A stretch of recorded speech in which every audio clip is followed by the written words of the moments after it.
This is the Sewing Circle podcast presented by Hanky Code. I'm Rebecca Vanderkoy, here to introduce to you up-and-coming queer artists and the powerful stories behind their work. So today I am super excited to have Chris Murphy on the podcast. She is a really talented tattoo artist based in New York City, and you can check out her work at Red Rocket Tattoo. Chris, thank you so much for joining me today. It's a pleasure. Absolutely honored to be here.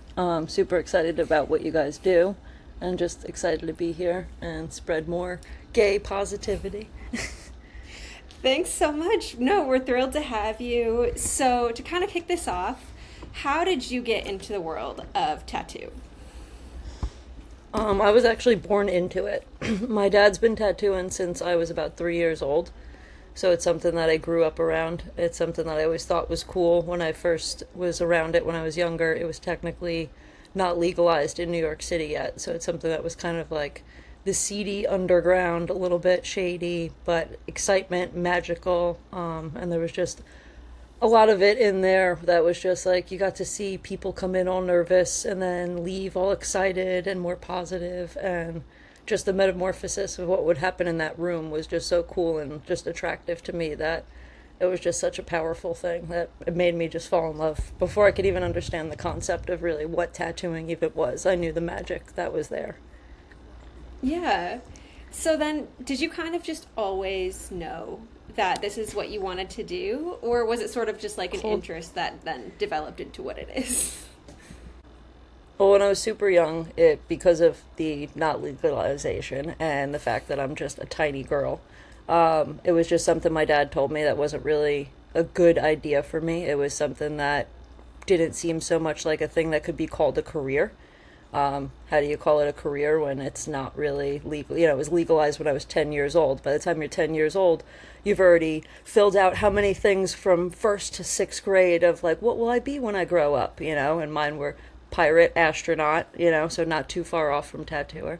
So like, I think it was something that, being older, I'm the oldest sibling in my whole family. I'm one of the oldest girls on the whole other side. So I was in the generation that was like pushed to go to college and pushed to like have a career. I'm in a family of union workers. So it's something that having a pension was very prioritized in my life. And then I realized, like, okay, maybe you guys have a pension, but, like, I don't dread going to work every day.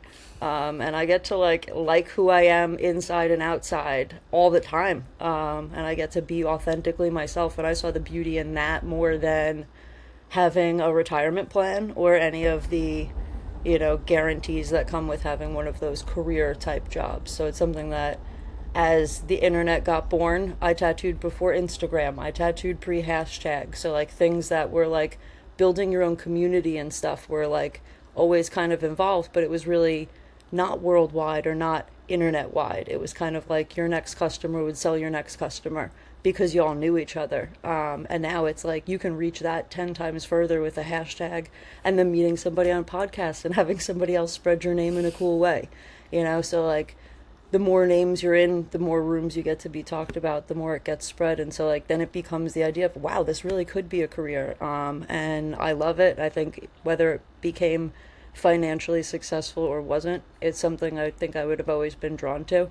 I'm just blessed that I've been able to engulf my entire life around it and kind of make it, you know, more than a career, kind of, I don't know, wouldn't say just lifestyle, but it's who I am to the core, you know. Yeah, and I also just think that there really is something to be said for, like, going into your job and actually genuinely, like, enjoying what you're doing every day. Like, I don't think a lot of people can say that, and so, like, I don't know, I think that's a big selling point. Yeah, like, what's the trade-off? What's a life if you don't live it, you know? And I truly live mine authentically 24/7. I don't trade 1 hour, you know, kind of in, some people trade that 9 to 5. I don't have that, you know, so yeah. I think I love it, and it gets me even more excited about being able to do it. Absolutely. So then, how did you end up actually learning to tattoo? You were born into a family of tattooers, but, like, how did you kind of take that step to learn all the tricks of the trade, I guess? So in my era, no internet, so there's very limited like learning videos. Videos even shareable or even early on. I'm a VHS era. So it was hands on. It is learning with mentors. I had really good mentors who sat me down right next to them, taught me everything from how to use a machine, how to take it apart, how to put it back together, how to manage your client list, just how to manage all of those things. I had some of the absolute best mentors. They taught me everything, and they also taught me the business side of it. How to, keep people coming back, how to schedule and not mess that up. That's a huge one. I see so many people not know how to keep that bit. So it's just a lot of the other stuff that comes with it. I had somebody directly one-on-one investing in me, which I think really, made it beautiful. I got to learn under my dad. I got to learn under his business partner, Johan Florendo. I got to learn when I went to Red Rocket. I got to do, like, they called it a foster apprenticeship there. Came and learned more. I'd already just been tattooing under my dad and Johan, and that's early internet days, so you just don't have word of mouth of where you're doing walk-ins. So it was really hard to start, and so Red Rocket gave me the opportunity to come and learn. So I learned under Adam Hayes and Mike Bellamy there, and they gave me the opportunity to sit down with a ton of other artists and actually ask them a bunch of questions one-on-one live of why are you doing it like that? What is this? What is that? Luckily, I'm inquisitive. I've never been afraid to ask questions. So the second you put me in those opportunities, I kept wanting to learn. And then people, just they share that kind of stuff if you're enthusiastic and you help them. So I was like blessed enough to have all of these really, really good mentors one-on-one teach me everything about everything they knew. It's like the tutelage of passing on the secrets. Yeah, no, that's really amazing. So, you've been tattooing now for a while, and I'm curious, do you have any particular tattoos that like especially stand out in your mind that you've done over the years? I mean, there's always going to be the ones that artistically are things that I draw and they make me laugh or they make me excited. So like those ones obviously personally ego filled. So I have like those where it's like I did a ship made out of pizzas. I've done a T-Rex on a skateboard, or just things that make you laugh. But the things that like make me the most proud, I would say, are the tattoos that really hold stories that have helped people get through things. It's the magic that I always talk about, and it might not be my artistic level of anything. It might be their grandmother's handwriting. It might be the word enough, the word sacrifice, the word strength. These one little liners, this little tiny semicolon that takes me 10 minutes to do, but that holds such a power for that person in their everyday life that those ones that they mean the most to me. The ones that when you see the person walk into the mirror and you see them feel that like weight come off, like they looks like they get to take that weighted vest off because they have this thing that's more them.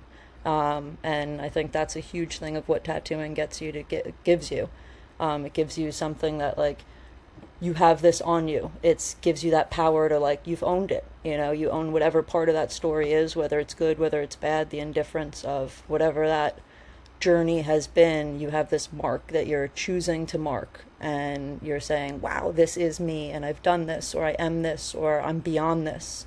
And I think those ones are the ones that no matter what make me the most proud to do what I do, no matter how long they take, no matter artistically if they're something I've drawn or something they've brought to me and I've literally copied line for line, just because it's your grandma's handwriting. Yeah. I don't want to change her wonky E.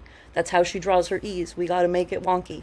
That's how she did it, so exactly. Like my station is the closest to the mirror in the whole shop, and the reason for that, I've moved around the room. I have a good window.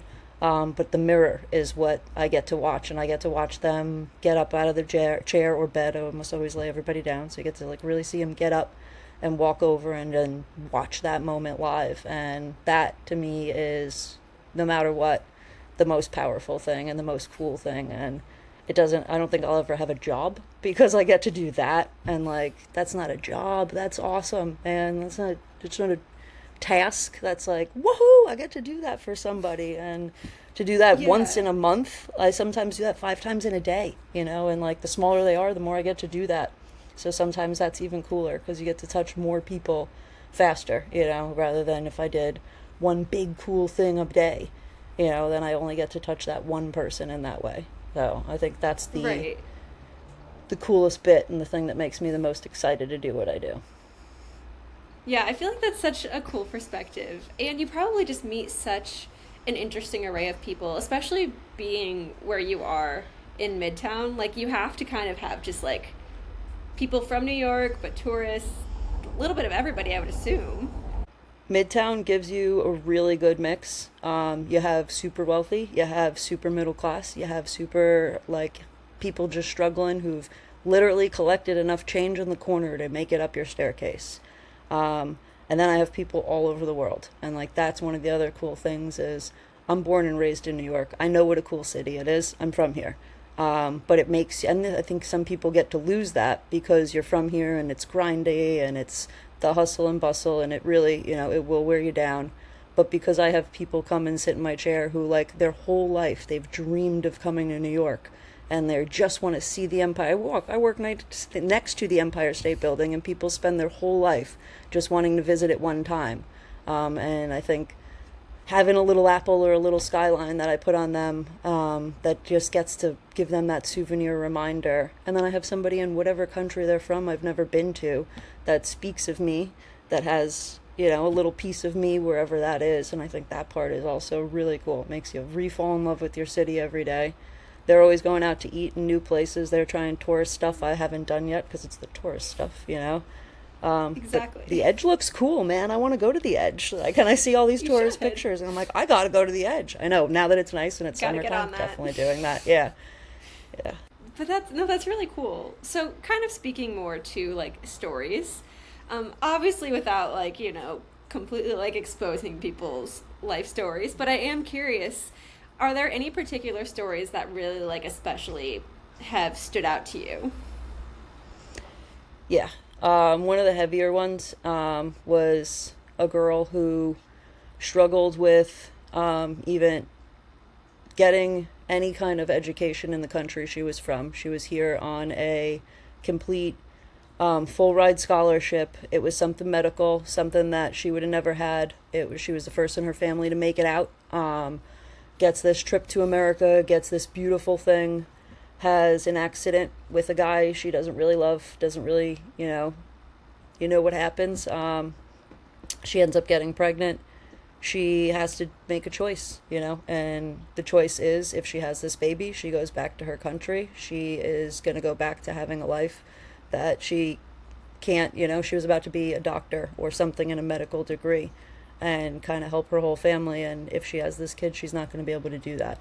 And she had to make a really tough decision. And I think that's a hard decision for anybody and a harder one for her and what she would all around have to give up. And so she got the word sacrifice, because she had to make a sacrifice. And one day her, future would be completely different based on this one exact choice, no matter what it was. Yeah. And so she made her choice. And so she got the tattoo of the word sacrifice because it's a time and a place for everything. And I think that one was super powerful. There's another one where a girl who struggled with self-identity, cutting all of the self-harm things. We did the word enough in the mirror on her ribs, backwards, so only she could read it. And that was one where it was like super cute, only for her, very powerful, very self-glorifying in the end. If you can tell, I get emotional about my people who I touch, because they're real people. These are real stories. These aren't, 15, and these are all 15-minute tattoos also, by the way. The word enough, the word sacrifice. These are the ones that are super quick, super fast, but the most important. And then I have another one where I got to meet her mom. And her mom wasn't even getting tattooed, just wanted to meet me because her daughter struggled with body positivity, body dysmorphia her whole life. And she started getting tattooed, and she's somebody who wore long sleeves, always kind of tried to wear baggy clothes. And her mom was like, now all of a sudden I see my daughter in shorts and in t-shirts and in tank tops, and she's out here, being herself, and you're somebody who is like instrumental in that change. So I think those ones are like super important. And that girl and her mom will probably listen to this, and I love them, and I still know them, and we follow each other on Instagram, and and hopefully one day her mom will come around and get a tattoo too. But these are super powerful things. That, though. Yeah, no, it's so much more than just like, yeah, you were saying, this is just a quick 15-minute tattoo, but I feel like the hope of it and the connection, and there's just so much more to it than like the amount of time it takes, I guess. Yeah, yeah. The amount of time, that was one thing my dad taught me early on. As a tattooer, your biggest canvas on your whole body is your back piece. So you're like mecca, like what you want to get, your biggest, coolest piece, the thing you like save for the artist you like want to know the most about. Your collector piece is your back piece because it's just the biggest. It's the biggest canvas you get. And what somebody's little tiny butterfly, what somebody's little tiny semicolon is that same power that I hold for whatever my back would be. So to like always remember that and really like no matter how long it takes and no matter what it is to you, it's that person's everything. And I feel like I never lost that. I feel like I think I seek more into that than even drawing for myself. No, I think that's a really good perspective to have, and you probably just like you are kind of collecting these experiences and these stories as much as you're also like working and creating this art as well. Yeah, I get to collect a piece of this person while they get to collect a piece of me. Like, they wear a piece of something I've done every day, but I get the magic of holding that picture and remembering who they were. I take a picture of every tattoo I do, no matter what it is to me, because of that. Like, because these things hold that, and I don't want to forget them. Yeah. No, that's really cool. So, you've taken a picture of every tattoo you've done. Do you have any ballpark of how many you've done throughout your career? Not a clue. I am so Fair blessed enough. that I have a partner that is so supportive of me that I have not uploaded any of my stuff into iCloud or Dropbox, whatever the heck I use. I don't even know because my partner does most of that. I didn't do any in 2024 at all. So she does all of that stuff for me. And like, once she realizes how bad I am, she really picks it up extra. So we realized that I did not upload almost anything in 2024. So she went and did that all on my phone the other day for like 3 hours, went through every single photo, including all the cat ones, and sorted them all for me. But I haven't even looked at it yet because it's just like that kind of stuff is the daunting. That's the stuff that seems career and business, where I'm like, oh, I gotta post on Instagram. Fair, yeah. I just want to draw pictures, man. I just don't want to sort this stuff. Every once in a while I look through it, but it is, I can't even imagine how many. It's definitely in the thousands. Yeah. If I think about it, I'm in my 14th year right now. It's definitely, I have no clue. I'm bad at math too, so. But it is a lot. Enough.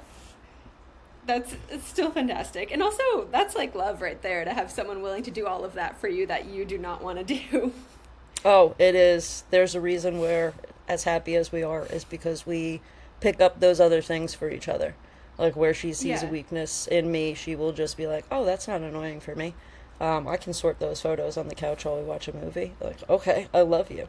I'll buy dinner. Thank extra. you so much. Yeah, love that. Yeah. Yeah. No, that's really cool. So, kind of actually speaking to that a little bit, I've always been liking to ask folks on here, what does queerness in your art mean to you personally? Big one in mine because I want to have a safe space. I want to have a safe space for people to be able to get tattooed in. And that's not just queerness, that's allness. That's whatever you are, however you are. I want you to feel safe and secure in my chair. I think being queer has made me always see the otherness in those people and wanting to have that connectivity of all of it. We all have a thing that's the oddness of us or the opposite. So having that safe space in, my own tattoo place. I work in a shop that's super queer friendly. Like, you will not find a person who's not cool about things in my shop. It's a really fun place. We're all kind of friends. We're all really goofy. You'll get made fun of, but not about that. It's a fun place to be because you can just be yourself. And then I think in my art, it's like I draw a lot of things that are, reflective of who I am or what I grew up with. A lot of really bright colors, which is always, the rainbow always comes up. And then just powerful images. I feel like it's important to make sure those things are still in people's faces. We should not be hiding. We should not be covering. We should just be making more of this stuff because we're not going away and we are here. And so I'm not going to stop making stuff that might be a little bit funny or might be a little bit odd. I just started a whole sticker pack journey, and one of the first ones I got finished was a full gay one. And there is some aggressively silly things in there, which are, my first one out of 3. I work in a shop that probably would have sold souvenirs more. Like the whole skyline thingy, but the first one I did was a whole gay one because it was more for me, and it's honestly the only one that I've sold yet so far. And it was to a straight lady getting it for her friend, which was even cooler. Love the allies of support. Oh, that's amazing. Yeah. But I feel like it's important to keep really pushing cool. the whatever out there. No, I definitely agree with you. And I also think, like, kind of what you were saying earlier, like, tattoos are so much about being yourself and maybe becoming, like, more yourself. So I think kind of creating that safe space is, like, such an important thing. Always, but, like, especially in the context of tattoos. Yeah. I mean, just a safe space for you to wear what you want to wear. Ask anything you want to ask for. I've done things where I've had people have to send me, photos of them naked so that I could draw of them so it could be right for the tattoo, which is like, what? Like, I've been asked, like, hey, can I send you this before I send you this? Wow, absolutely. Because you want to have it the real kiss of you and your husband, so we want to make it look authentic, then I can make it look authentic. And I think I have no judgment in that, man. Thanks for letting me know what I was about to open up before I opened up, so I don't open that on the bus and I open that at my house, and like that's the only reason I gotta know, because I do a lot of my drawing or planning on the bus, so I don't want to be opening certain stuff in public places, but I'm definitely here to do whatever kind of tattoo that is positive and makes people feel more comfortable with who they are, no matter what it is. Yeah, I love that. So you mentioned your stickers, and I'm curious, like, what other types of art kind of outside of tattooing do you enjoy? I like to paint. It's the thing I do the least because I have to set up a whole area for it, and I got 2 cats who just drive you crazy.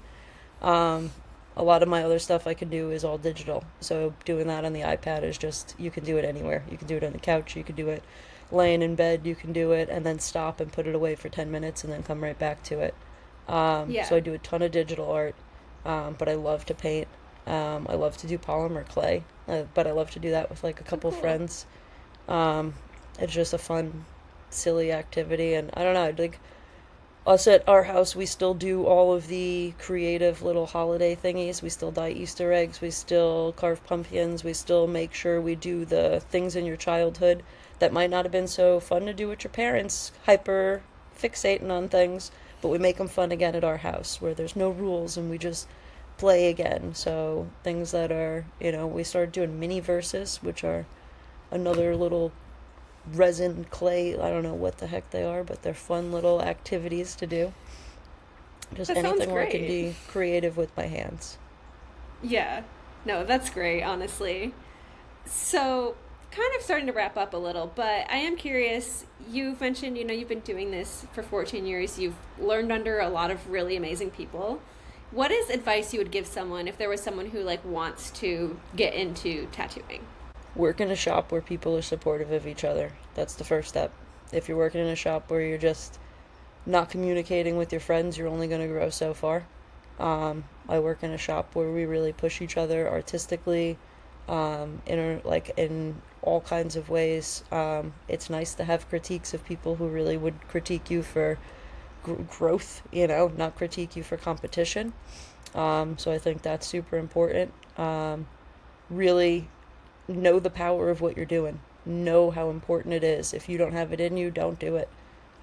It's an industry that's pretty saturated right now, so if you don't love it, it's not the time.